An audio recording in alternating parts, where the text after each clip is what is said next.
Hi folks, and welcome to our latest vlog. It's our first Seascapes workshop. We're going to head surfside down to La Balsa Park. Whilst we've still got great light this afternoon, we're going to practice some fast shutter techniques with some great composition.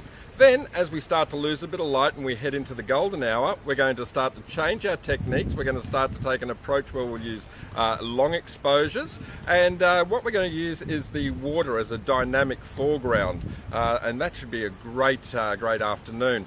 After we finish doing the last of our shots, we're going to jump around a picnic table. We're going to bring out our computers. I'm going to show you a couple of our basic editing techniques that just make your seascapes pop, and I hope you enjoy it. So come on, let's go.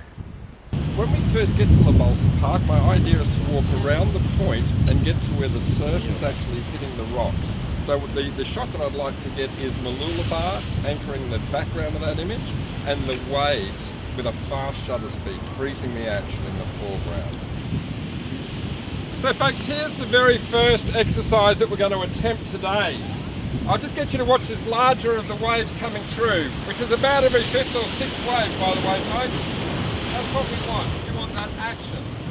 It's that dynamic foreground which is going to make the sailboat and the buildings on the horizon seem so much more interesting than if it was just a flat ocean shot.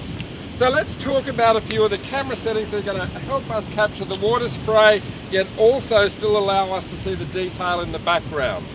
ISO. Now we're still in a very well lit situation, and because we're always chasing image quality, that's also the lowest ISO, so 100 or 200. The white balance.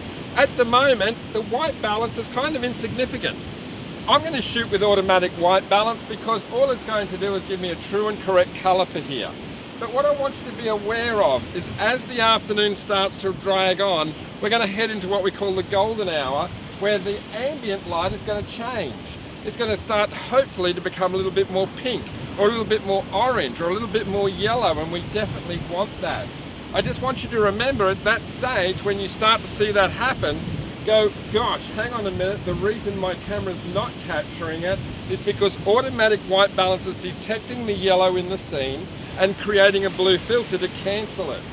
So whilst the automatic white balance is perfectly fine for now, I'm going to say in about another hour, I'm going to be looking, or sorry, another 40 minutes of changing that white balance, and I'm going to watch the sky. And if it starts to come out with a yellow hue, I'm going to enhance it by going to the cloud symbol for white balance. That's the yellow filter. If there's a hint of orange, I'm going to go to the shade, the little picture of the house. So let's look at the scene first of all. We've got this wonderful disturbance of water happening right here in the foreground, and I'm going to say that's going to be your main focal point. So that might require you to move the focus point in your viewfinder over to the rock ledge. Of course, there's an incredible depth of field here to be had. This image simply just won't have the wow factor unless we've got the background clear as well as the foreground. So they're going to use aperture to do that. So can I get everyone to set their aperture to f11? And your shutter speed, you're going to want to get somewhere around about no less than 1/60th of a second to freeze that water. But remember, it's our own personal choice here. Some of us might like to have that water spray with a little comet tail on it. If that's the case, then certainly start to come down around that 100th of a second or 60th of a second if that's the effect that you're after. So let's just have a look.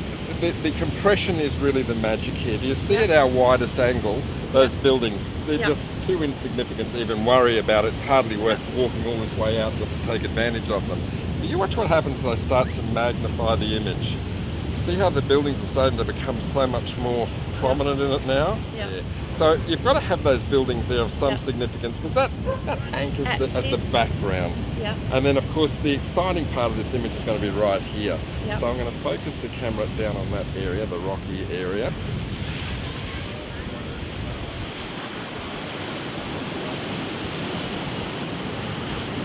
Is because we've got such a big significance in the exposure here on the shaded side of the rock compared to behind. What it does is it takes the shaded part of your image and it adds a stop. Not to the bright parts, but only the dark parts. So in this situation, that would be a good thing. So we are right smack bang in the middle of golden hour right at this moment. we're getting a lovely flat lie. So what I'm going to encourage you to do is to practice on this rock face here, the slow moving water. So if I haven't been around to you yet, I'd like you to have a look at the back of your camera and make some adjustments.